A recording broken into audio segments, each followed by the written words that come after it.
Selamat pagi Indonesia. Berjumpa kembali di Erlangga Classroom. Erlangga Classroom merupakan channel persembahan Erlangga yang memfasilitasi sahabat Erlangga sekalian belajar dari rumah. Hari ini bersama saya, Ibu Laila, kita akan belajar tentang dampak pencemaran oleh limbah. Selama acara ini berlangsung, anak-anak bisa memberikan kontribusi, bisa bertanya dengan cara menuliskannya di kolom komentar. Bagaimana? Anak-anak sudah siap? Materi ini tentang dampak pencemaran oleh limbah merupakan materi di kelas 10 jenjang SMK jurusan pariwisata. Mari kita simak materi tentang dampak pencemaran oleh limbah. Ya, dampak pencemaran oleh limbah. Pencemaran menjadi salah satu masalah yang begitu bermasalah sekali ya di kehidupan kita sehari-hari. Kenapa di sini dampak pencemaran oleh limbah anak-anak sekalian? Karena memang ternyata pencemaran atau polusi yang terjadi di sekitar lingkungan kita disebabkan oleh limbah. Coba anak-anak sekalian perhatikan gambar yang ada di layar laptop atau layar HP anak-anak sekalian. Coba perhatikan. Di situ tampak sebuah tempat yang awalnya bisa menjadi tempat yang indah, ada danau, dan di samping danau ada beberapa gazebo yang biasanya digunakan untuk beristirahat. Tetapi pada kenampakan di gambar, tempat itu sudah penuh sekali dengan sampah. Sampah atau limbah ini menjadikan tempat yang mungkin awalnya adalah tempat yang pemandangannya sangat indah, menjadi tempat yang tidak enak untuk dilihat oleh mata. Nah, ini merupakan salah satu gambar dari pencemaran. Pencemaran ini bisa terjadi di tempat wisata. Nah, sebabnya tentunya banyak sekali sampah ya, anak-anak, sahabat Erlangga sekalian. Nah, bisa kamu lihat pada gambar seperti yang ada pada gambar tersebut. Nah, sebetulnya apa sih arti dari pencemaran ataupun polusi? Pencemaran atau biasa disebut dengan polusi merupakan menurunnya kualitas lingkungan akibat masuknya sesuatu ke dalam lingkungan. Salah satu penyebab pencemaran adalah masuknya limbah ataupun sampah. Nah, di sini ada gambarnya. Nah, ada gambar di situ sebuah sungai atau kawasan air yang penuh dengan sampah dan menyebabkan lingkungannya menjadi sangat kotor. Ternyata sampah-sampah yang menyebabkan oleh pencemaran ini merupakan hasil dari aktivitas manusia. Nah, setiap aktivitas manusia menghasilkan limbah ataupun sampah. Secara alamiah, limbah organik dapat terurai, tetapi seiring perkembangan zaman, jenis sampah menjadi sangat beragam dan banyak sampah yang tidak terurai secara alami. Nah, peningkatan jumlah sampah yang tidak diimbangi dengan peningkatan teknologi atau peningkatan penanganan sampah, inilah yang menyebabkan timbulnya pencemaran. Coba anak-anak sahabat Erlangga identifikasi ya, apa benar setiap aktivitas kita menghasilkan sampah. Contoh yang paling sederhana sekali, ketika pagi, sahabat Erlangga mau berangkat ke sekolah. Ibu menyiapkan sarapan. Kemudian ketika memasak, banyak sekali sampah dapur yang dihasilkan. Kemudian ketika kita berangkat ke sekolah menggunakan kendaraan bermotor yang kita gunakan dari hasil aktivitas kita juga menghasilkan sampah, yaitu ada asap kendaraan. Nah, dari ilustrasi tersebut bisa kita simpulkan, ternyata memang benar loh, setiap aktivitas kita menghasilkan sampah. Perbedaan teknologi juga ternyata menghasilkan sampah yang berbeda-beda, sahabat Erlangga sekalian. Coba sekarang kita bandingkan ya, apakah benar teknologi kita yang modern, yang awalnya bertujuan untuk memenuhi kebutuhan manusia agar semuanya akan lebih praktis, ternyata tidak selalu memberikan dampak yang positif. Teknologi kuno versus teknologi modern. Kita identifikasi beberapa teknologi yang dulunya masih menggunakan hal yang sederhana diganti dengan hal yang modern, tapi ternyata menghasilkan sampah yang sifatnya justru tidak ramah terhadap lingkungan. Yang pertama ini adalah, nah, Sahabat Erlangga bisa lihat ya, di situ ada nasi yang mau dibungkus atau diberikan alas daun pisang.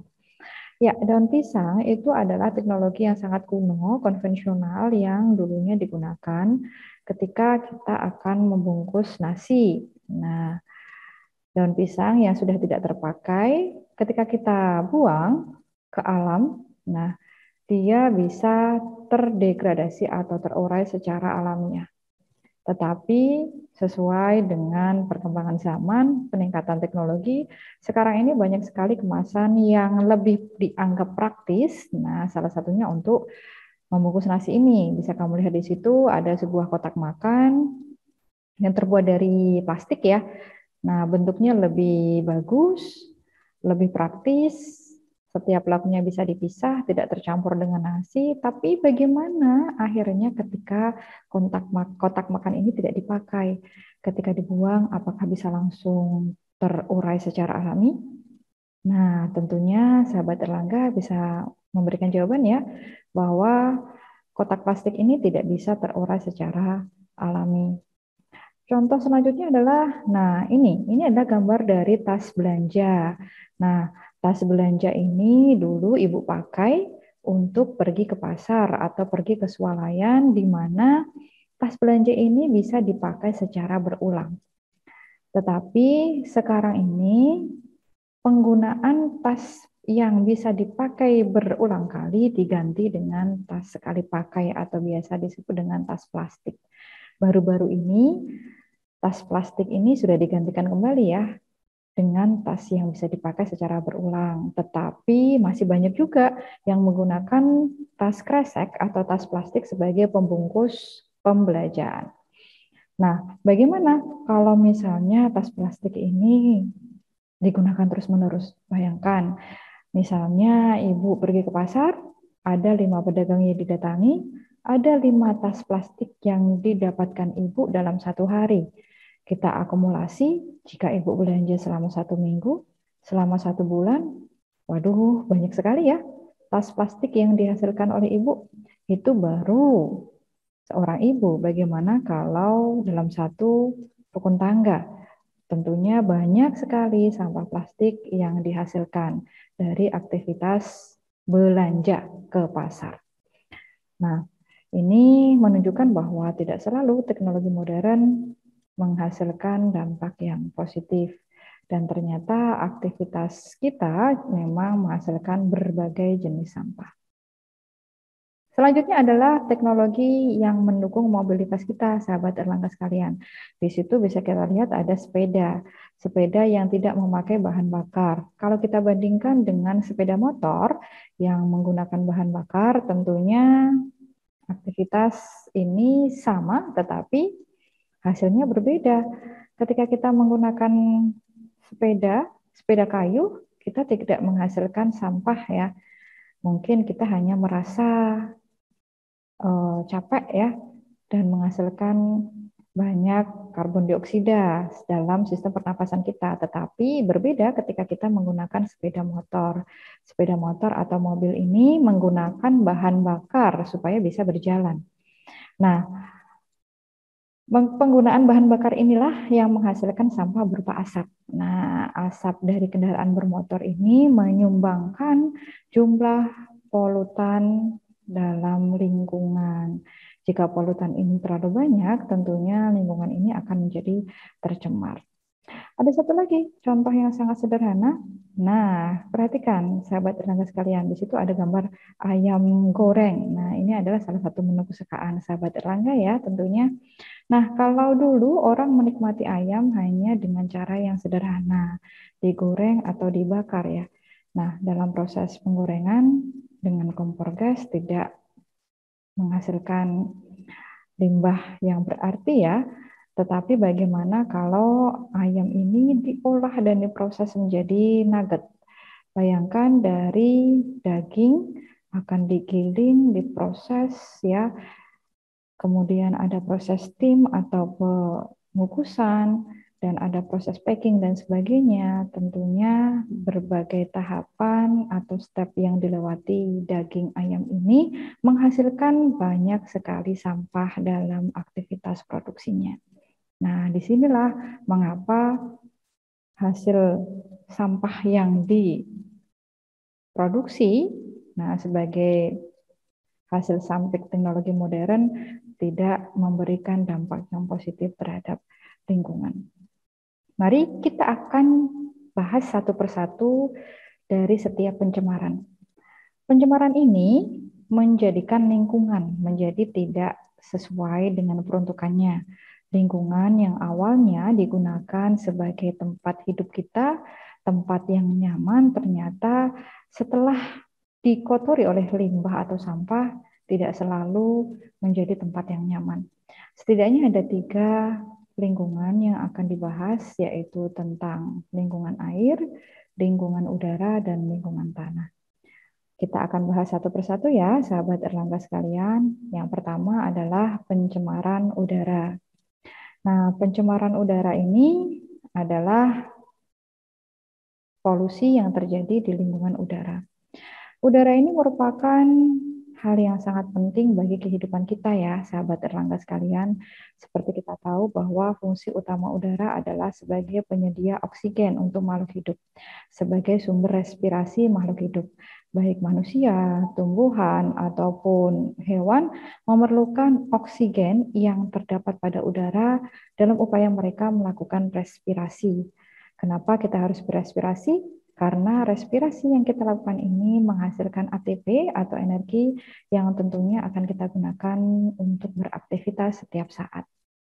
Tetapi bila mana udara ini sudah tidak kondusif sebagai sumber dari respirasi, jika udara tercemar, maka bukan hanya oksigen yang kita hirup, tetapi juga bercampur dengan polutan. Polutan yang tidak sengaja ikut terhirup dalam sistem pernafasan kita tentunya akan mengancam kesehatan. Efek yang bisa ditimbulkan dari efek yang sederhana, kita bisa batuk-batuk, kita bisa bersin, atau bahkan kita harus sampai menutup hidung dengan masker ya, karena bau yang tidak sedap. Dari mana sih sumber dari polusi udara ini? Yang pertama adalah pembakaran sampah. Nah, pembakaran sampah secara langsung ini meskipun sekarang tidak banyak yang melakukan ya, tetapi ternyata masih banyak juga yang melakukan. Pembakaran sampah ini biasanya dilakukan di kawasan pemukiman yang belum ada fasilitas angkut sampah. Nah, untuk mengolah sampah secara mandiri, warga lebih mudahnya dengan membakar sampah. Proses pembakaran sampah ini tentunya menghasilkan asap ya, sahabat Erlangga, sehingga asap inilah nanti yang menjadi sumber dari polusi udara. Yang kedua adalah proses produksi di pabrik menggunakan pemanasan. Nah, proses pemanasan tentunya menghasilkan asap yang dikeluarkan dari cerobong pabrik. Bayangkan, ketika setiap pabrik yang menggunakan proses pemanasan dalam produksi produknya, tentunya secara akumulatif, asap ini memenuhi lingkungan udara yang ada di sekitar pabrik. Dan ini yang akan menjadi dampak negatif bagi masyarakat yang ada di sekitar pabrik tersebut. Selanjutnya adalah kendaraan bermotor. Kendaraan bermotor seperti sepeda motor, mobil pribadi, mobil umum. Nah, tentunya ini menggunakan bahan bakar ya, sahabat Erlangga. Nah, ketika menggunakan bahan bakar tentunya menghasilkan asap kendaraan. Asap kendaraan ini menyumbang polusi udara, apalagi jika kendaraan bermotor ini tidak dirawat secara berkala. Emisi gas yang dikeluarkan oleh kendaraan ini tentunya tidak aman bagi kesehatan kita. Selanjutnya adalah semprotan aerosol atau hidrosol pertanian yang berisi pestisida. Nah, seperti kita ketahui, secara manual masih banyak sekali para petani yang menggunakan semprotan berupa hidrosol atau aerosol untuk menyemprotkan pestisida ke tanaman pertanian mereka. Sebagian besar pestisida yang digunakan adalah bahan kimia, di mana bahan kimia ini tentunya mengandung bahan-bahan yang bersifat B3 terhadap makhluk hidup ya, ataupun terhadap lingkungan. Selanjutnya adalah tungku kayu bakar. Tungku kayu bakar sebetulnya sudah tidak lazim ya digunakan, tetapi adalah yang beberapa orang yang masih menggunakan. Nah, tungku kayu bakar ini juga menyumbangkan polusi udara. Selanjutnya adalah debu. Nah, debu ini ketika terbawa oleh angin, menyebabkan angin menjadi kotor. Udaranya menjadi kotor, udaranya membawa debu. Dan bayangkan kalau kita berjalan pada kawasan yang anginnya kencang, kemudian membawa debu, apa yang kita alami? Tentunya kita akan langsung batuk-batuk ya, atau kita akan bersin-bersin. Belum lagi bagaimana kalau debu ini juga membawa kuman penyakit. Hal ini tentunya sangat mengancam kesehatan kita. Dampak dari pencemaran udara. Ada dampak ringan dan dampak berat dari polusi udara, sahabat Erlangga sekalian.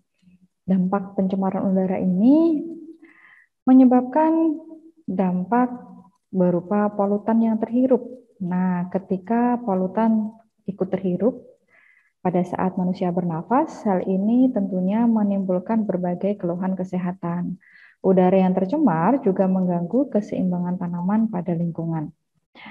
Dampak ringan polusi udara diantaranya yang pertama, ketika debu atau polen berada menyatu pada udara dan kita hirup, akan menyebabkan bersin atau batuk.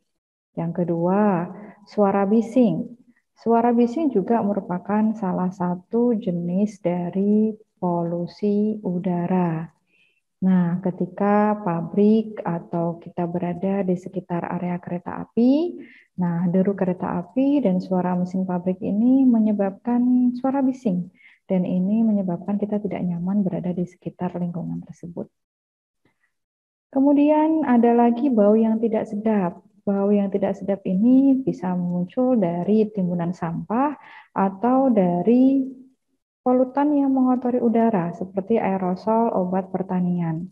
Bau yang tidak sedap ini tentunya memberikan dampak. Dampak ringannya berupa ketidaknyamanan ya, karena ada bau yang tidak sedap di sekitar kita. Dari dampak ringan kita berlanjut ke dampak berat. Dampak berat polusi udara diantaranya yang pertama, stres psikologis. Ternyata kebisingan, udara panas, dan bau tidak sedap ini tidak hanya membuat kita tidak nyaman, sahabat Erlangga, tetapi juga bisa sampai menyebabkan stres psikologis ya, sangat mengganggu aktivitas kita sehari-hari. Selanjutnya adalah peningkatan suhu bumi akibat pemanasan global atau global warming. Nah, global warming ini disebabkan adanya greenhouse effect yang dihasilkan oleh timbunan polutan udara yang mengelilingi bumi di bawah lapisan atmosfer. Nah, penjelasan tentang global warming ini nanti bisa sahabat Erlangga cari ya. Coba kalian cari di internet bagaimana proses dari pemanasan global. Tetapi pada intinya pemanasan global atau global warming ini disebabkan oleh banyaknya polutan pada udara.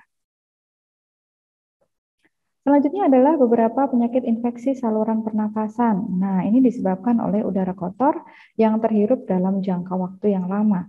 Nah, seperti tadi ketika udara kotor, banyak debu, kemudian ada asap, beberapa unsur udara yang terbawa di dalam udara yang kita hirup mengandung timbal misalnya, atau bahkan mengandung bakteri. Nah, ini tentunya akan menyebabkan infeksi di dalam tubuh kita. Dari dampak pencemaran udara, kita lanjut ke upaya kuratif dan preventif pencemaran udara. Apa yang harus kita lakukan supaya kita bisa memberikan sumbangsi untuk mengurangi dan juga mencegah dari pencemaran udara. Yang pertama adalah melakukan penanganan yang tepat dalam mengolah sampah rumah tangga, pemisahan sampah organik dan anorganik. Sampah organik diolah menjadi kompos, sampah anorganik didaur ulang. Jadi tidak ada upaya untuk pembakaran sampah. Sampah-sampah yang dihasilkan jangan dibakar, tetapi dijadikan kompos untuk limbah organik dan didaur ulang untuk limbah anorganik. Yang kedua, untuk mengantisipasi adanya aerosol yang mengandung bahan kimia, terutama di dunia pertanian, gantilah pestisida kimia dengan pestisida alami, sehingga aerosol atau hidrosol yang tertinggal di udara tidak membahayakan lingkungan, terutama membahayakan manusia. Selanjutnya, untuk mengurangi emisi gas yang merugikan, lakukanlah perawatan kendaraan bermotor secara berkala, sehingga emisi gas yang keluar dari kendaraan kita tidak begitu merugikan terhadap lingkungan. Selanjutnya adalah melengkapi fasilitas pengolahan limbah gas pada industri, misalnya filter udara, sehingga gas yang dihasilkan tidak meracuni udara sekitar pabrik. Sebetulnya syarat pengolahan limbah ini sudah diatur ya. Ada juga analisis mengenai dampak lingkungan yang harus ditaati oleh berbagai industri atau pabrik sebelum mereka membangun sebuah industri. Nah, sehingga limbah yang dihasilkan tidak boleh langsung dibuang, tetapi harus ditreatment terlebih dahulu sebelum dibuang ke lingkungan.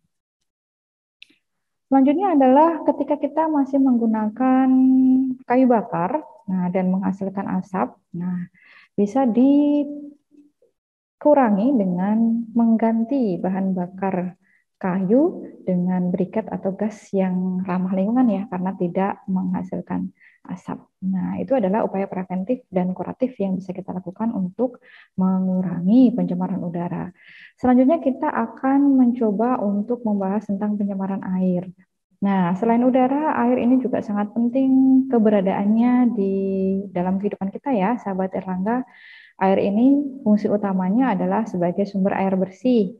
Kita minum dengan air bersih, kita cuci dengan air bersih, kita juga mandi dengan air yang bersih. Air bersih ini merupakan kebutuhan utama manusia. Nah, sekarang ini kebutuhan air bersih ini tercukupi dari sumber air tanah, bisa menggunakan sumur atau sebagian besar penduduk perkotaan menggunakan air PDAM. Ya, sumber yang digunakan oleh PDAM adalah sumur, danau ataupun sungai yang memiliki kualitas air yang baik dan berada di kawasan perusahaan daerah air minum tersebut. Nah, bila mana air ini tercemar? Jika perairan tercemar, maka kita tentunya kesulitan mencukupi kebutuhan air bersih ya, sahabat Erlangga. Kawasan perairan sungai dan laut yang tercemar juga mengancam keberadaan biota air yang kita jadikan sebagai sumber makanan. Siapa yang suka makan ikan? Nah, yang suka makan ikan, nah ini ketika laut yang dijadikan sebagai lingkungan tempat hidup ikan tercemar, tentunya ikan yang hidup di situ ikut mengalami perubahan fisiologi ya, dan itu juga memberikan efek terhadap manusia sebagai konsumen dari produk ikan laut. Dari mana sumber pencemaran air? Yang pertama, ya ini ada gambar seorang anak membuang sampah di sungai ya. Nah, sampah yang dibuang ke sungai atau ke saluran air, baik sampah organik atau anorganik, tentunya memberikan dampak yang tidak bagus bagi kebersihan sungai atau kebersihan air. Perilaku tidak bertanggung jawab ini masih seringkali dilakukan oleh warga sebagai upaya mereka untuk menangani sampah rumah tangga. Bayangkan jika satu rumah, dua rumah, 10 rumah ya melakukan hal yang sama, bagaimana keadaan aliran air atau aliran sungai yang ada di sekitar kita. Selanjutnya adalah perilaku industri yang tidak ramah atau tidak cinta dengan lingkungan.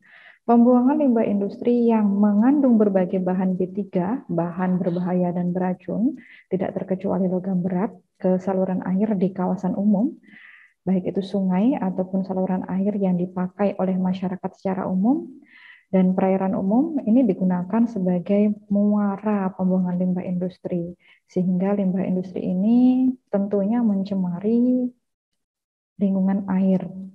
Nah, ini menjadi sumber pencemaran air, yaitu dari limbah industri. Selanjutnya adalah, akumulasi jumlah sampah. Jadi sampah-sampah yang dibuang masyarakat ke sungai nantinya akan mengumpul jadi satu di laut ya, di laut lepas penuh dengan plastik, penuh dengan sampah. Nah, bukan orang membuang sampah ke laut ya, tetapi dari sungai-sungai yang nantinya bermuara ke laut. Nah, ini menjadi sumber pencemaran air. Bagaimana dampak dari pencemaran air? Nah, ini adalah dampaknya. Yang pertama, biochemical oxygen demand. Biochemical oxygen demand ini merupakan kadar oksigen yang terlarut dalam air. Oksigen ini diperlukan oleh berbagai biota laut, tidak terkecuali mikroorganisme yang memberikan peran positif terhadap keberadaan biota-biota laut atau biota air ya. Kalau BOD atau kadar oksigen di dalam airnya menurun akibat air yang tercemar, tentunya hal ini akan membahayakan biota laut, membunuh mikroorganisme yang pada awalnya memberikan ini ya pengolahan air. Nah, tentunya nanti akan diikuti oleh gangguan di mikroorganisme atau biota laut yang lain. Dampak pencemaran air yang kedua, nah sahabat Erlangga bisa lihat di situ ada gambar kawasan sungai ya.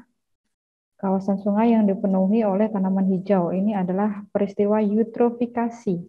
Eutrofikasi ini merupakan peningkatan populasi ganggang dan tanaman air secara tiba-tiba atau biasa disebut dengan blooming explosion ya. Jadi jumlah tanaman ini tumbuh secara tidak terkendali diakibatkan penumpukan zat organik di dalam air. Nah, zat-zat organik yang terlalu banyak di dalam air memberikan nutrisi yang terlalu banyak juga untuk ganggang dan tanaman sehingga pertumbuhannya sangat padat. Nah, sungai yang tertutupi oleh tanaman air tentunya menyebabkan sinar matahari tidak bisa masuk dengan bebas ke dalam air ya. Dan ini juga nantinya akan mengganggu kehidupan ikan atau biota air yang ada di dalam sungai tersebut. Selanjutnya adalah penurunan kualitas air yang menyebabkan berbagai keluhan penyakit seperti penyakit infeksi, mutasi sel, atau kanker dan kecacatan janin. Nah, ini efeknya mengerikan ya, sampai ke kecacatan janin atau juga kanker. Nah, jadi ini diakibatkan oleh air yang tercemar. Satu, ketika tercemar bakteri patogen atau bakteri penyebab penyakit, dan air tersebut masuk ke dalam tubuh kita, nah hal ini bisa menjadi penyakit infeksi. Nah, tetapi ketika tercemarnya oleh logam berat, nah salah satu contohnya tadi dari limbah industri ya, nah atau sampah-sampah yang dibuang secara sembarangan tercampur begitu saja di laut misalnya, nah ini menyebabkan bisa terjadi mutasi sel atau kanker dan juga kecacatan janin. Nah, ini biasanya bisa lewat dari seafood ya. Contohnya para ibu hamil yang suka makan seafood, kemudian misalnya kerang ya, kerangnya ini diambil dari daerah laut atau air yang tercemar. Nah, ada kandungan timbal di airnya, nah diambil kerangnya dari situ misalnya, dan ini bisa berpotensi ya menyebabkan kecacatan janin atau kanker pada orang yang mengkonsumsi makanan tersebut. Selanjutnya adalah selain terancam mengkonsumsi air yang tercemar, manusia juga terancam mengkonsumsi ikan. Nah, yang dagingnya tercemar oleh limbah di laut lepas. Ini ada kaitannya dengan dampak pencemaran yang ketiga ya. Jadi, kecacatan janin, kemudian mutasi sel atau kanker yang dialami oleh manusia itu bisa berasal dari, nah, ketika manusia mengkonsumsi air atau mengkonsumsi ikan yang dagingnya tercemar oleh limbah di laut lepas. Nah, ini perlu hati-hati ya ketika kita ingin mengkonsumsi ikan. Nah, perlu kita ketahui ikan itu diambil dari perairan yang tercemar ataupun tidak. Atau jika mau lebih aman, nah bolehlah ya kita memelihara ikan ya di rumah misalnya ada kolam ikan. Nah, kita betul-betul tahu kondisi dari tempat hidup ikan tersebut dan kita bisa dengan aman mengkonsumsinya. Ya, yang terakhir adalah tentang pencemaran tanah, sahabat Erlangga sekalian. Jadi pencemaran tanah, fungsi tanah itu sendiri kita tahu bahwa lahan itu sangat penting untuk kehidupan kita. Kita butuh lahan untuk pemukiman, kita butuh lahan untuk pertanian juga. Apalagi pertanian ini juga memang dikembangkan untuk memenuhi kebutuhan pangan manusia ya. Nah, bila mana tanah ini tercemar, nah tentunya tanah yang kualitasnya sudah menurun bahkan tercemar tidak dapat lagi dimanfaatkan sebagai lahan pertanian ya. Struktur tanahnya sudah berubah, unsur haranya sudah banyak berkurang. Nah, ini tidak bisa dijadikan sebagai tempat pertumbuhan tanaman. Nah, belum lagi tanah yang tercemar gas metan. Nah, kok bisa ya? Tanah tercemar gas metan. Nah, ini berasal dari fermentasi sampah. Nah, sampah yang suka ditimbun di tanah. Nah, di dalam tanah terjadi fermentasi atau pembusukan sampah. Pembusukan sampah ini menghasilkan gas metan. Nah, gas metan ini berpotensi menjadi gas cemaran bagi kesehatan manusia. Dari mana sih sumber pencemaran tanah? Yang pertama adalah aktivitas manusia mengubur sampah dengan acak tanpa memisahkan sampah organik, anorganik, atau sampah B3. Nah, ini lagi-lagi aktivitas kita yang kurang bertanggung jawab ya. Dengan untuk memudahkan kita mengolah sampah, nah kita tinggal menggali lubang tanah, membuat kubangan tanah, kita taruh sampahnya situ, kemudian kita timbun kembali dengan tanah. Nah, ini menjadi sumber pencemaran tanah yang pertama.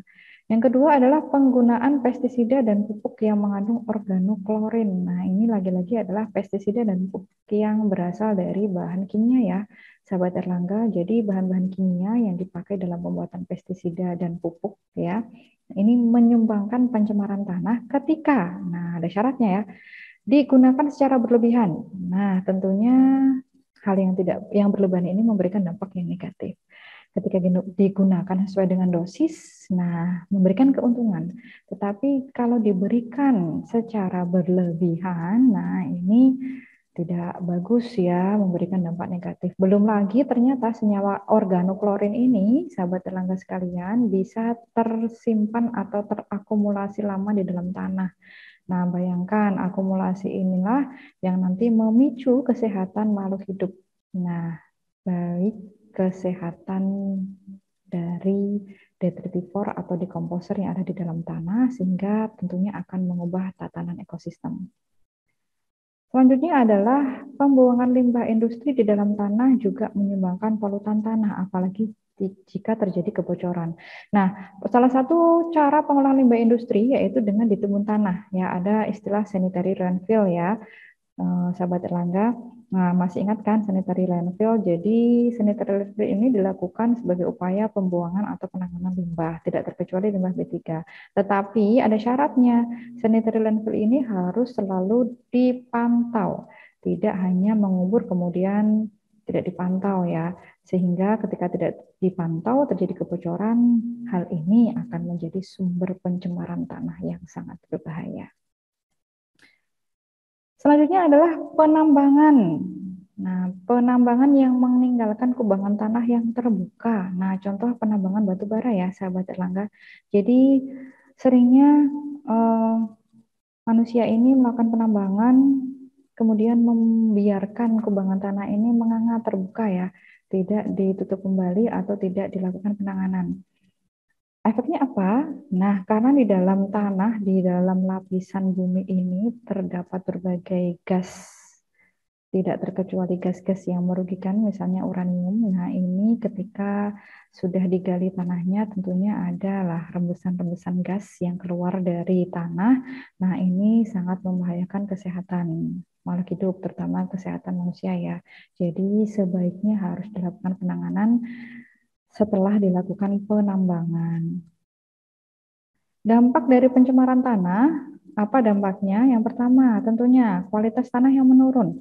Akibat timbunan berbagai macam sampah di dalam tanah, nah ini membahayakan adalah sampah yang mengandung merkuri dan logam berat. Kontaminasi merkuri dan logam berat bisa meracuni tanaman dan berujung pada potensi gangguan kesehatan pada manusia. Nah, jadi seringnya manusia ini tercemar logam berat dikarenakan apa yang dikonsumsi dia ya. Dari tadi ya pencemaran air, dari air yang dikonsumsi, kemudian dari ikan yang dikonsumsi, dan juga bisa jadi dari tanaman dikonsumsi.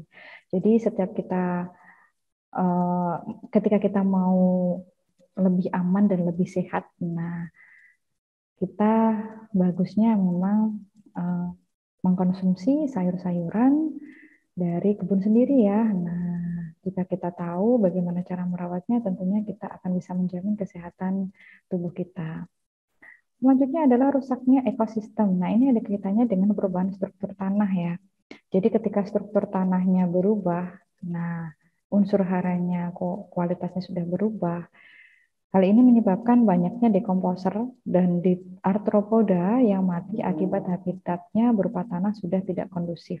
Nah, ketika dekomposer ini atau serangga-serangga yang awalnya berfungsi untuk mengolah tanah ini mati, tentunya ketika ada satu populasi dalam rantai makanan ini terganggu, nah ini sudah hukum alam ya, nanti diikuti dengan terganggunya populasi makhluk hidup yang lain karena setiap makhluk hidup ini berposisi menjadi ada posisi khusus ya dalam rantai makanan. Ketika satu rantai makanannya terganggu, pasti nanti akan diikuti terganggunya rantai makanan yang lain.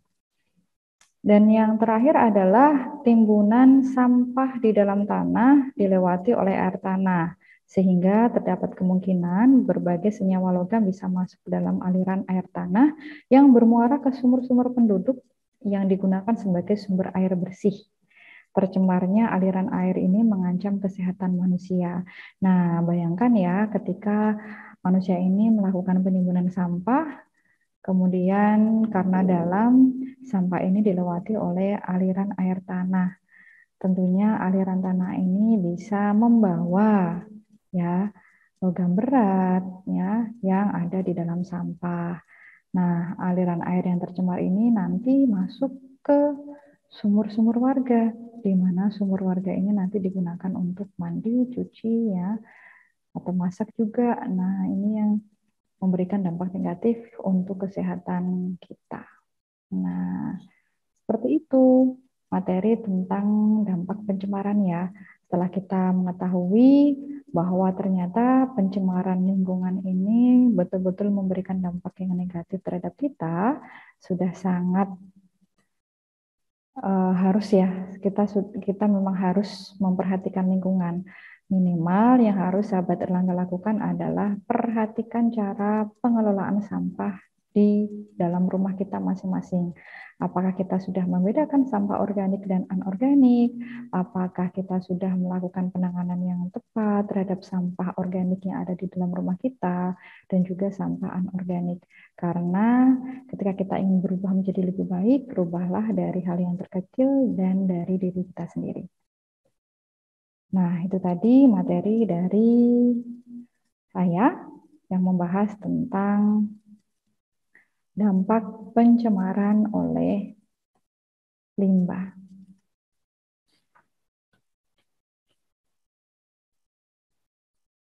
Oke, bagaimana sahabat Erlangga? Sudah paham tentang materi dampak pencemaran oleh limbah? Nah, jangan lupa selalu ikuti Erlangga Classroom dan jangan lupa tekan notifikasi supaya sahabat Erlangga sekalian bisa selalu mengikuti materi-materi berikutnya. Sebelum saya menutup acara pada hari ini, tetap semangat belajar, selalu tetap menjaga 5M dalam setiap aktivitas kita, memakai masker di luar ruangan, mencuci tangan, menjaga jarak, mengurangi mobilitas, dan menghindari kerumunan. Selalu menjaga kesehatan dan selalu semangat belajar ya. Sampai jumpa di Erlangga Classroom berikutnya. Sampai jumpa. Assalamualaikum warahmatullahi wabarakatuh.